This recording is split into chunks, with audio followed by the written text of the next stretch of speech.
तो कल हम लोगों ने जो सीखा था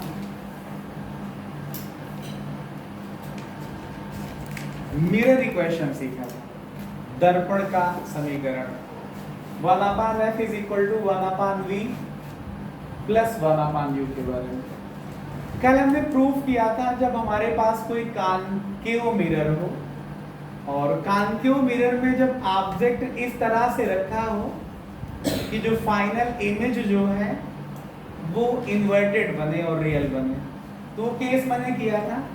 आज हम इसी को कॉनकेव मिरर के ही लिए समझाएंगे जब आपके पास इमेज इरेक्ट बने और वर्चुअल बने जाकर। वर्चुअल का मतलब होता आभासी, इरेक्ट का मतलब सीधा। तो हम लोग सीखेंगे कि जब हमारे पास कॉनकेव मिरर की वजह से ऑब्जेक्ट की जो इमेज हो वो कैसे बने, वर्चुअल एंड इरेक्ट हो। तो आप लोगों को मैंने इमेज फॉर्मेशन भी समझाया है। इमेज फॉर्मेशन में मैंने आपको समझाया था कि जब ऑब्जेक्ट को फोकस और पोल के बीच में रखते हैं, जब ऑब्जेक्ट को फोकस और पोल के बीच में रखते हैं तो इमेज जो होती है मिरर के पीछे सीधी और आभासी बनती है, मतलब इरेक्ट और वर्चुअल बनती है जाकर के। तो उसी केस को समझेंगे हम लोग आज। तो सबसे पहले हम एक करते क्या है, एक ऐसे आप आर्क ड्रा कर लीजिए। आप लोगों के पास कंपास होगा, कंपास में जब आर्क ड्रा करेंगे तो इसका सेंटर कहीं पे होगा जहां से इसको खींच करके बनाया होगा। इस सेंटर को आप कह दीजिए कि सी है और इसका मिड पॉइंट को पी कर दीजिए और इसमें इधर बाहर की तरफ राइट हैंड में पॉलिश कर लीजिए। तो अंदर का सरफेस ये रिफ्लेक्टिंग सरफेस हो जाएगा और अगर सरफेस रिफ्लेक्टिंग है तो ये क्या कहलाएगा, ये कॉनकेव मिरर कहलाएगा, कॉनकेव मिरर कहलाएगा। कौन सा मिरर है आपके पास, कॉनकेव मिरर कहलाएगा। अब हमने आपको बताया था कि सी और पी के मिड पॉइंट को एफ कहा जाता है, सी और पी के मिड पॉइंट को एफ कहा जाता है। ऑब्जेक्ट को एज्यूम करते हैं हम लोग कि यहाँ पे रखा हुआ है, कहाँ पे रखा हुआ है, ऑब्जेक्ट ए बी जो है वो कहाँ पे रखा हुआ है, फोकस और पोल के बीच में रखा हुआ है। आप अपने लॉ का यूज करिए, रिफ्लेक्शन के लॉ का यूज करिए। तो पहली लाइट को हम लोग क्या किए हैं, बीएम नाम की लाइट को मिरर के पॉइंट एम पे मैंने इंसिडेंट करा दी है, जो कि प्रिंसिपल एक्सिस के पैरेलल है। ये हमारे पास प्रिंसिपल एक्सिस है, पीए का मतलब हुआ जाकर के प्रिंसिपल एक्सिस, ये प्रिंसिपल एक्सिस है। अब यहाँ से आप जाने वाली लाइट रे को आप करिए क्या, फोकस से वापस करा दीजिए। आपको ये रूल पता है कि जब कोई लाइट प्रिंसिपल एक्सिस के पैरेलल जाएगी तो रिफ्लेक्शन के बाद फोकस से वापस चली जाती है। दूसरी लाइट को हमेशा मैंने कहा कहाँ पे ले जाइए, पोल पे ले जाइए, इंसिडेंट करिए। जितने डिग्री का एंगल है इतने डिग्री पे इसको रिफ्लेक्ट करा लीजिए। जब उतने ही डिग्री पे आप इसको रिफ्लेक्ट कराओगे तो आपके आंख पे ये दोनों लाइट रे आएंगी, एक ये दूसरी ये दोनों लाइट रे को अगर आप बैक में देखोगे, पीछे मिलाते हुए देखोगे तो आपको दिखाई पड़ेगा कि दोनों लाइट रे यहाँ कहीं पे मिल रही हैं। या ऐसा समझ में आएगा, या ऐसा समझ में आएगा हमारे पास क्या, या ऐसा समझ में आएगा कि जो हमारे पास, जो हमारी आंख पे जो ये लाइटें आ रही है रिफ्लेक्ट होकर के पोल से, और जो आपके पास एम से रिफ्लेक्ट होकर के आ रही है वो आ कहां से रही है, ए डैश बी डैश से आ रही है। तो इसका मतलब ये होगा कि ए डैश बी डैश नाम का एक आभासी चित्र आपके सामने आ जाएगा, एक वर्चुअल इमेज बनके तैयार हो जाएगी। कल मैंने आपको बताया, आज फिर बता रहे हैं, मैंने आपको कल समझाया जब था तो यही बात का जिक्र किया था। क्या जिक्र हुआ था कि आप बताइए जब भी यहाँ पे इमेज फॉर्मेशन का हम कॉन्सेप्ट लेके चलेंगे, सबसे पहले आपको देखना पड़ेगा कि कौन से दो ऐसे ट्रायंगल हैं, कौन से दो ऐसे ट्रायंगल हैं जो सिमिलर हैं। लेकिन हमने कहा था सिमिलरिटी को देखने के लिए आप करिएगा क्या, एक तरफ ऑब्जेक्ट को लीजिएगा, एक ट्रायंगल की एक साइड में ऑब्जेक्ट को लीजिएगा और दूसरे ट्रायंगल में एक साइड को इमेज लीजिएगा। तो जैसे अगर हम AB को देख लें तो AB की मदद से आपको एक ट्रायंगल दिख रहा होगा, AB की मदद से एक ट्रायंगल ये दिख रहा होगा ABP नाम का। आप देखिए इन ट्रायंगल ABP, समझिएगा इन ट्रायंगल ABP ट्रायंगल देखिए, और दूसरा ट्रायंगल अगर इमेज लें A डैश B डैश तो P तक, और ट्रायंगल जो आपके पास A dash B dash P तक। ये कुछ चीजें हम आपको फिजिक्स की भी समझाते हैं और उसमें मैथमेटिक्स का जो पोर्शन कठिन आता है वो हम पूरा एक्सप्लेन करके समझाते हैं। देखिए इसमें ये एंगल 90 डिग्री का है, आपके पास इमेज जो है वो प्रिंसिपल एक्सिस पे सीधा है, परपेंडिकुलर है, ऑब्जेक्ट भी सीधा है तो इमेज भी सीधा बनेगी जा करके। तो एंगल A जो हुआ और उस पे एंगल A डैश जो हुआ वो दोनों 90 डिग्री के हैं। थोड़ा सा ध्यान दीजिएगा, एंगल APB को तो कुछ लोग कहेंगे सर ये तो I के बराबर है, और रिफ्लेक्शन का लॉ कहता है एंगल I और एंगल R बराबर होंगे, और एंगल R ये है तो इसका वर्टिकली अपोजिट एंगल ये है, इसका मतलब A डैश P और B डैश हुआ। तो इस तरह से ये हुआ कि एंगल APB जो हुआ वो angle A dash PB dash के इक्वल हुआ। तो एंगल सिमिलरिटी क्राइटेरिया लग रहा है, एंगल सिमिलरिटी क्राइटेरिया लग रहा है, इसका मतलब क्या होगा, by angle similarity criteria, by angle similarity criteria से दोनों ट्रायंगल जो आपका ABP हुआ वो सिमिलर होगा ट्रायंगल किसके, A dash B dash P के। तो इनकी करेस्पॉन्डिंग साइड का रेशियो बराबर होगा।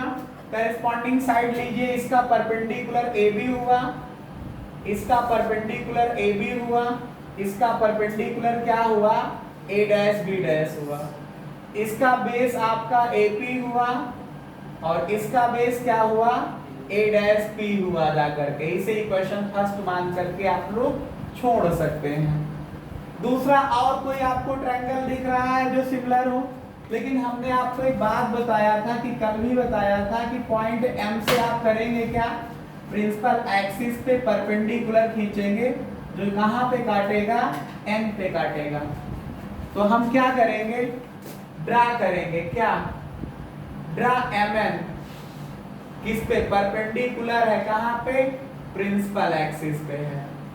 कहां पे परपेंडिकुलर है, प्रिंसिपल एक्सिस पे हम परपेंडिकुलर ड्रा करेंगे। आपको पता है कि जो BM है वो पैरेलल है ना प्रिंसिपल एक्सिस के, जो BM है, जो BM लाइट रे है वो प्रिंसिपल एक्सिस के पैरेलल है ना, इसका मतलब जो होगा AB और आपके पास MN ये दोनों परपेंडिकुलर डिस्टेंस होंगी तो बराबर होंगी जा करके, बराबर होंगी। तो आप अब दो ट्रायंगल और लीजिए जिसमें ऑब्जेक्ट भी आ रहा हो और इमेज भी आ रहा हो। आपको मैं एक फिगर दिखा रहा हूं, अगर आप लोग थोड़ा सा देखने का प्रयास करेंगे। यहाँ पे देखिए A डैश है, यहाँ पे देखिए कोई N है और यहाँ पे देखिएगा F है, और यहाँ से ऐसे ये मिला है M और ये लिखा है B डैश। ये देखिए F B dash A dash triangle आपको एक दिख रहा होगा और एक आपको MN लेके चलना था, तो F M N दो ट्रायंगल हमने काट के आपको अलग दिखा दिए। देखिए F A dash B dash, F A dash B dash, छोटा वाला ट्रायंगल F N M। हमने कहा तो यही तो दो को लेके चलना होता है कि एक साइड ट्रायंगल की कौन हो, ऑब्जेक्ट हो, दूसरी साइड कौन हो, इमेज हो। तो इमेज को लिया, ऑब्जेक्ट को ये लिया था, तो उसकी हेल्प से पहला वो समझाया। एक और बनाना है, सोचना है आपको कि कौन सा ऐसा ट्रायंगल है दो जो सिमिलर हो। दोबारा में हमेशा MN जो होगा A डैश B डैश के साथ सोचना। तो A डैश B डैश के साथ MN देखिए तो यही हमको यहाँ पे कॉमन दिख रहा था कि पॉइंट F पे दोनों मिल रहे हैं, मैंने इस वजह से आपको दिखा दिया। इसमें ज्यादा मैं एक्सप्लेन नहीं करूंगा, ये दोनों के लिए कॉमन एंगल है, आप लोग समझ सकते हैं कि M F N बोलो चाहे B dash F A dash बोलो, दोनों में एंगल सेम है। एंगल ए पे 90 डिग्री है, ए डैश पे भी, और एंगल एन पे भी 90 डिग्री का है। तो ये छोटा वाला ट्रायंगल बड़े वाले ट्रायंगल के साथ सिमिलर हो जाएगा। मैं इसी बात को सीधा लिखूंगा कि सिमिलरली, इसी तरह से कौन सा ट्रायंगल एफ एम एन जो है वो सिमिलर है triangle F A dash B dash के। तो फिर बताएंगे आप लोग क्या कि करेस्पॉन्डिंग साइड का रेशियो क्या होगा, इक्वल होगा। छोटे वाले ट्रायंगल की करेस्पॉन्डिंग साइड एफ एन आई, परपेंडिकुलर पहले ले लेंगे हम लोग, चलो हाँ परपेंडिकुलर पहले ले लेते हैं। तो एम एन आया, इसका परपेंडिकुलर आया कितना, ए डैश बी डैश, इसका बेस कितना आया, एफ एन आया।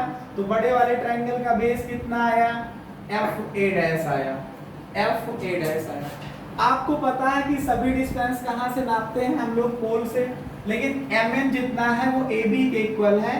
तो एम एन को आप लोग ए बी लिख सकते हो, बटे ए डैश बी डैश आया is equal to F N आया अपान एफ ए डैश आया। ये एफ एन आया अपान एफ ए डैश को अगर आप तोड़ के देखो तो F P plus P A dash, F P plus का पी ए डैश।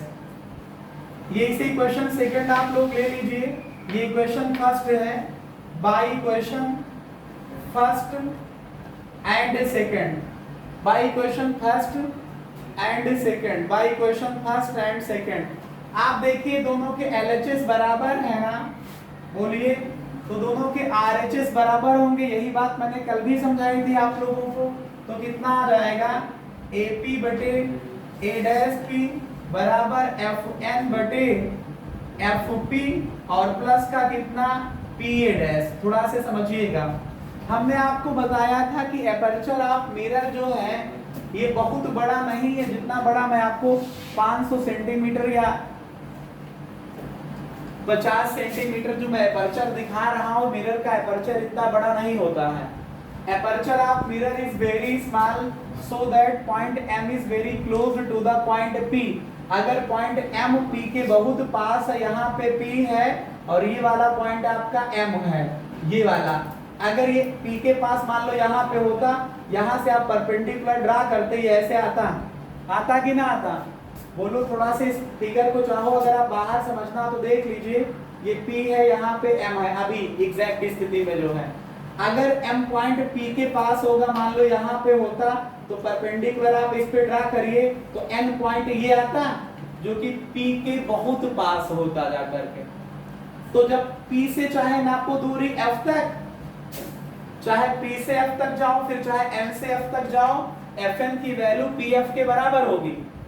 तो यही बात आपको लिखना है, इसको आप गीत के माध्यम से याद कर लीजिए या ऐसे याद रखिए या मेरी बातें सुन करके याद रखिए कि since aperture of mirror is very small, since aperture of mirror is very small so that point M is very close to the point P, so perpendicular foot of perpendicular MN, that means N is very very close to the point P। इसका मतलब क्या होगा कि जो आपके पास क्या होगा कि जो Fn है वो लगभग बराबर होगा Fp के। ये वैल्यू अगर आप लोग यहाँ पे रखोगे इक्वेशन थर्ड में, तो तब हमको क्या मिलेगा कि हमारे पास AP बटे A डैश P बराबर Fn को हम क्या लिख देंगे, FP बटे FA और प्लस, यहाँ पे आप गलत लिख रहे हैं, FP लिखा है, FA नहीं है ये देखिए Fn बटे FP प्लस का PA डैश, Fn बटे FP प्लस का PA डैश, PA डैश। ये हमने कहा था कि सभी डिस्टेंस आप लोग कहाँ से नापते हैं, पोल से। देखिए यहाँ पे सब में P आ गया कि नहीं आया, सभी डिस्टेंस कहाँ से नापते हैं, पोल से। तो Fn की वैल्यू मैंने समझाई, PF हुआ, ये PF है प्लस का PA डैश, सब में P आया कि नहीं आया। सभी डिस्टेंस नापते कहां से, पोल से। हमने आपको बता रखा है कि पोल से ऑब्जेक्ट तक की डिस्टेंस को हम लोग U कहते हैं, मतलब A से P तक की डिस्टेंस U है। फोकस से पोल तक की डिस्टेंस को f कहते हैं और पोल से इमेज जहां पे बनती है वहां तक की डिस्टेंस को v कहा जाता है। ठीक है, लेकिन ये वैल्यू आप सीधा uvf नहीं लिखेंगे, यहां पे लगाएंगे sign convention rule. Sign convention rule, तो by SIGN sign convention rule. Sign convention rule से आप देखोगे, अगर इसको इक्वेशन आप 4 मान के छोड़ दीजिए, साइन कन्वेंशन रूल से देखोगे तो मैंने कल आपको एक शॉर्टकट समझाया था DPAN। मैंने कहा था D का मतलब डायरेक्शन में, P का मतलब पॉजिटिव, A का मतलब एंटी डायरेक्शन, N का मतलब नेगेटिव। ये किसी बुक में लिखा नहीं मिलेगा DPAN। कुछ बुक वाले कहते हैं कि ऑब्जेक्ट को हमेशा लेफ्ट में रखो मिरर के, मैं कहता हूं ऑब्जेक्ट को आप कहीं रखो, आप ऑब्जेक्ट को कहीं रखिए, DPAN लगा करके अगर आप वैल्यू निकालते हैं तो कभी गलत नहीं होगा। अब मान लो कोई मिरर इधर है और ऑब्जेक्ट ऐसे है, तो क्या पहले मिरर को घुमा करके मैं लेफ्ट में ऑब्जेक्ट को ले जाऊंगा? ये तो जरूरी नहीं है ना। तो इस वजह से उस बात को मां फॉलो करिए, आप मेरी बात को फॉलो करिए, DPAN रूल को फॉलो करिए। DPAN के हिसाब से चलिए तो D का मतलब डायरेक्शन में, किसकी डायरेक्शन में? डायरेक्शन होगा इंसिडेंट लाइट की। B हमको देख लीजिए हमेशा, ये इंसिडेंट लाइट ऐसे जा रही है, आप चलिए पोल से A तक तो उल्टा चल रहे हो, पोल से A तक चलिए उल्टा चल रहे हो, माइनस में आएगा। DPAN डायरेक्शन में तो पॉजिटिव, एंटी डायरेक्शन तो नेगेटिव। लाइट ऐसे जा रही है, आप पोल से A तक आइए उल्टा हो रहे हैं, आप पोल से फोकस तक आइए, पोल से फोकस तक आइए तो वो भी उल्टा हो रहा है। पोल से फोकस ऐसे है, लाइट ऐसे जा रही है, आप ऐसे आ रहे हो माइनस में। आप पोल से A' तक जाइए, P से A' तक जाइए, ये प्लस का आएगा। ठीक है, अब इन वैल्यू को इक्वेशन 4 में पुट करिए, बाय इक्वेशन 4 रखिए, इसको चाहो तो 5 मानना हो तो मान लीजिए एंड 5। इक्वेशन 4 और 5 का यूज करिए, यहाँ पे वैल्यू पुट करिए, AP की वैल्यू माइनस का U, A' की वैल्यू प्लस का V बराबर PF की वैल्यू माइनस का F अपान PF की वैल्यू माइनस का F प्लस PA' की वैल्यू प्लस का V। इसको देखिए समझिए, मल्टीप्लाई करता हूं, ये माइनस का U बटे V आया, ये माइनस F आया, माइनस प्लस प्लस का मतलब प्लस ही रहेगा, V आया। क्रॉस मल्टीप्लाई करिए, यहीं पे समझना है। इसको मल्टीप्लाई इसमें करिए, माइनस का F में, माइनस के U के साथ करोगे तो UF आ जाएगा, माइनस U को V में करोगे तो माइनस का UV आ जाएगा, माइनस F को V में मल्टीप्लाई करोगे तो माइनस का VF आ जाएगा, आएगा। अब आपको निकालना क्या होता है, 1/f is equal to 1/v plus 1/u। तो इसका मतलब अपान में u भी चाहिए, अपान में v भी चाहिए, अपान में f चाहिए। तो पूरी इक्वेशन को करिए क्या, पूरी इक्वेशन को क्या कर लीजिए, uvf से डिवाइड करिए, किससे? uvf से डिवाइड करिए, uvf से डिवाइड करिए, इसमें uf से डिवाइड करिए, 1/v बचेगा, इसमें डिवाइड करिए 1/f बचेगा, इसमें डिवाइड करिए माइनस में और u बच जाएगा 1/में। इसको सॉल्व कर लीजिए, इसको सॉल्व कर लिए, f की वैल्यू को अकेले बचाइए, बाकी लोगों को ट्रांसफर करिए। तो इधर माइनस का 1/f आया, इधर माइनस का 1/u आया, ये देख लीजिए आप लोग, और 1/v भी माइनस में आ जाएगा। आप पूरी इक्वेशन को माइनस से डिवाइड करिए, सब प्लस में हो जाएगा। तो 1/f की वैल्यू 1/f की वैल्यू 1/u आएगा प्लस 1/v आएगा, मतलब 1/f की वैल्यू 1/v प्लस 1/u। यही आपके पास लेंस इक्वेशन होती है। हमने आप यही आपके पास मिरर इक्वेशन है, ये टॉपिक चल रहा मिरर का, तो यही हमारे पास क्या है, मिरर इक्वेशन है। तो मिरर इक्वेशन मैंने आपको कॉनकेव मिरर के लिए दोनों केस में प्रूफ कर रहे हैं। केस क्या, जब आपके पास इमेज कैसी बने, रियल बने।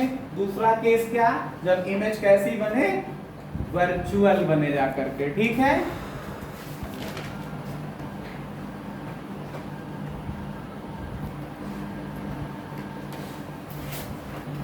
हटा दूं मैं इसको, है नहीं लिख पाए क्या अभी तक? तुम्हें रोक कह रहे हो? रोको नहीं करो, चलो बेटा क्या स्टार्ट। कोई दिक्कत? चलो टॉपिक स्टार्ट करता हूं मैं। Linear magnification of mirror. Linear magnification of mirror, किसी भी मिरर का लीनियर मैग्निफिकेशन क्या होगा? लिखिए आप लोग, लीनियर मैग्निफिकेशन ऑफ मिरर। इसको स्मॉल m से डिनोट करते हैं, स्मॉल m से डिनोट करते हैं। देखो किसी मिरर में, हेलो समझिएगा आप लोग, किसी मिरर में जो इमेज की हाइट होती है और जो ऑब्जेक्ट की हाइट होती है, दोनों का रेशियो है, वो कहलाता है लीनियर मैग्निफिकेशन। तो आप लोग चाहे मिरर हो चाहे लेंस हो, दोनों के लिए कॉमन यही कॉन्सेप्ट फार्मूला है कि लीनियर मैग्निफिकेशन होता क्या है? The height of image, the height of image, ratio of height of image to height of object is called linear magnification। आप लोग लिखेंगे मेरे साथ, linear magnification लिखेंगे, the height of, लिखिएगा linear magnification में, it is the ratio of height of image, it is the ratio of height of image, it is ratio of height of image to to मतलब to height of object is called linear magnification, is called linear magnification। it is denoted by small m, it is denoted by small m। काहे से लिखेंगे? Small letter का m बनाइएगा, it is denoted by small m, it is denoted by small m, it is denoted by small m। देखो कुछ book वाले height of image को I लिख देते हैं, ऑब्जेक्ट की हाइट को O लिख देते हैं। इमेज मतलब I, ऑब्जेक्ट मतलब O, तो लिखते हैं M बराबर I अपान O, ठीक है। और कुछ बुक वाले हाइट ऑफ इमेज को H डैश लिखते हैं और हाइट ऑफ ऑब्जेक्ट को H लिखते हैं। तो जो जो लिखते हैं उससे मतलब है, बाकी हमने आपको दोनों मीनिंग बता दी, ठीक है। अब आप लोगों ने अभी तक थोड़ा समझने का प्रयास करिएगा। मिरर के अंदर जब आपको इमेज दिखाई पड़ेगी तो उसकी हाइट आप नापने नहीं लगोगे। ऑब्जेक्ट की हाइट तो आपको आसानी से पता रहेगी, लेकिन इमेज की हाइट आसानी से नहीं पता रहेगी। लेकिन अगर आपको मिरर की फोकल लेंथ पता है, ऑब्जेक्ट कितनी डिस्टेंस पे है वो पता है, तो 1/f is equal to 1/v plus 1/u फार्मूले से v निकाला जा सकता है। और जब u पता हो जाए और v पता हो जाए तो v और f का रिलेशन, v और u का रिलेशन निकाला जा सकता है। v और u का रिलेशन m के टर्म्स में निकाला जा सकता है। तो अगर आपके पास ये टॉपिक नया आता है, केवल लीनियर मैग्निफिकेशन समझाना होता है, तो आप इस फिगर को बना करके जो मैंने इक्वेशन फर्स्ट ऑब्टेन की थी, AB upon A dash B dash बराबर AP upon A dash P, आप यहाँ तक प्रूफ करेंगे। लेकिन मैं चूंकि अभी कर चुका हूँ तो मुझे ऐसे प्रूफ करने की कोई जरूरत नहीं है। बाई इक्वेशन फर्स्ट देखिए, AB बटे A डैश B डैश बराबर AP बटे A डैश P। अब यहाँ लगाइए साइन कन्वेंशन रूल। कौन सा रूल लगाएंगे? Sign convention rule. Sign convention rule लगा दीजिए आप लोग। साइन कन्वेंशन रूल जब आप लगाओगे तो साइन कन्वेंशन रूल में मैंने समझाया कि सभी डिस्टेंस कैसे नापोगे। सभी डिस्टेंस की नापना शुरू करोगे P से और लगाओगे DPAM रूल को, और फिर कुछ कहेंगे सर आप तो बता रहे हैं कि A से P तक जाओगे तो फिर माइनस का U आएगा, और ए डैश से पी तक होगा तो माई प्लस का भी आएगा। चलिए पी से ए डैश तक लाइट भी ऐसे आ रही है, देखिए अभी भी फिगर में बना है, इंसिडेंट लाइट की डायरेक्शन ये है और पी से ए तक चल रहे हैं ए डैश तक, पी से ए डैश तक चलिए तो उसी की डायरेक्शन में चल रहे हैं कि नहीं, तो पॉजिटिव आया। पी से ए तक चलिए, ये ए है ये पी है, पी से चलिए ए तक उसके अपोजिट हो रहा है, माइनस में आया। और एक बात बता दें, ऑब्जेक्ट अगर आपका ऐसे रखा है तो इसको ऊपर के लिए प्लस मानोगे तो नीचे के लिए माइनस मानना पड़ेगा, जैसे एक्स एक्सिस वाई एक्सिस पे मानते हो, तो उसके हिसाब से तो ये दोनों प्लस में है। इमेज भी ऊपर को ही सीधा दिख रही है, ऑब्जेक्ट भी सीधा दिख रहा है, तो जो आपके पास ए डैश बी डैश है ये प्लस का एच डैश होगा और जो ए बी है ये प्लस का एच होगा। ठीक है, अब रखिएगा y इक्वेशन फर्स्ट यहां पे रखिएगा, यही फर्स्ट इक्वेशन थी आपके पास। ए बी की वैल्यू क्या रखोगे, प्लस का एच, ए डैश बी डैश की वैल्यू प्लस का एच डैश, ए पी की वैल्यू माइनस का यू, ए डैश पी की वैल्यू प्लस का वी। यहाँ पे देखिए एच अपान एच डैश की वैल्यू आएगा माइनस का यू अपान वी, उल्टा कर लीजिए, एच डैश अपान एच रखोगे तो माइनस का वी अपान यू हो जाएगा। What is this? This is the height of